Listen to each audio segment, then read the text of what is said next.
Habakkuk की पुस्तक Bible में छोटे भविष्यवक्ताओं की पुस्तकों में से एक है जो 3 अध्यायों से बनी है।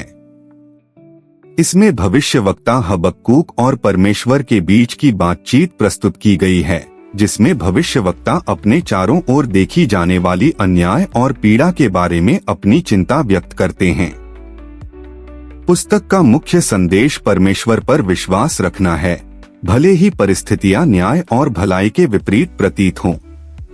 1 अध्याय 1 हबक्कूक परमेश्वर से प्रश्न करना शुरू करते हैं, पूछते हैं कि क्यों बुराई और अन्याय फल फूल रहे हैं जबकि धर्मी व्यक्ति पीड़ित हो रहे हैं।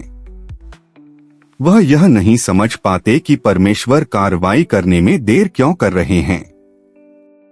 2 अध्याय 2 परमेश्वर हबक्कूक को जवाब देते हैं कि वह कास्दियों बाबिलियों के माध्यम से न्याय करेंगे, जो कि एक और भी निर्दयी लोग हैं, और उनके द्वारा यहूदा को दंडित करेंगे। हालांकि परमेश्वर यह भी वादा करते हैं कि बाबिलियों को उनके अपने पापों के लिए दंडित किया जाएगा। वह भविष्यवक्ता को प्रतीक्षा करने और विश्वास करने के लिए प्रोत्साहित करते हैं, क्योंकि सही समय पर परमेश्वर का न्याय प्रकट होगा। 3 अध्याय 3 हबक्कूक परमेश्वर की स्तुति की प्रार्थना के साथ समाप्त करते हैं। वह यह स्वीकार करते हैं कि भले ही परिस्थितियां तुरंत बेहतर न हो, उनका विश्वास परमेश्वर में अडिग रहेगा। हबक्कूक को विश्वास है कि परमेश्वर नियंत्रण में है, भले ही कठिन समय हो। पुस्तक का संदेश। हबक्कूक का संदेश अन्याय और पीड़ा के सामने परमेश्वर में विश्वास और भरोसा रखने के रूप में संक्षेपित किया जा सकता है।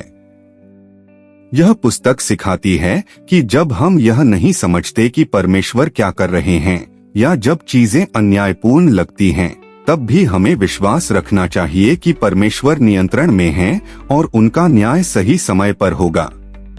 समझने में सहायता के लिए उदाहरण। हबक्कूक की अन्याय के बारे में शिकायत। कल्पना कीजिए कि कोई व्यक्ति एक भ्रष्ट देश में रह रहा है, जहां नेता बेईमान हैं और धर्मी लोग पीड़ित हैं। हबक्कूक परमेश्वर से पूछते हैं कि ऐसा क्यों हो रहा है। जैसे आज के समय में कठिनाइयों का सामना करने वाले लोग परमेश्वर से प्रश्न करते हैं। बाबिलियों के बारे में परमेश्वर का उत्तर। परमेश्वर यहूदा को सुधारने के लिए बाबिलियों एक और भी निर्दयी लोगों का उपयोग करते हैं। इसका आधुनिक उदाहरण उस देश से हो सकता है जिस पर एक और हिंसक राष्ट्र आक्रमण कर देता है, और यह उलझन पैदा करता है। लेकिन संदेश यह है कि अंत में परमेश्वर उन लोगों का भी न्याय करेंगे जो गलत तरीकों से जीतते हुए प्रतीत होते हैं। सूखे के समय में विश्वास। अध्याय 3 में हबक्कूक कहते हैं कि भले ही फसलें न हो, वह फिर भी परमेश्वर पर विश्वास करेंगे। यह उस व्यक्ति की तरह है जिसने अपनी नौकरी खो दी हो और कठिनाइयों का सामना कर रहा हो, लेकिन वह तय करता है कि वह विश्वास करना जारी रखेगा कि परमेश्वर स्थिति का ख्याल रखेंगे। यह पुस्तक हमें सिखाती है कि अराजकता के बीच भी हमारा विश्वास दृढ़ रहना चाहिए, क्योंकि परमेश्वर पूरे दृश्य को देख रहे हैं और सही समय पर न्याय करेंगे।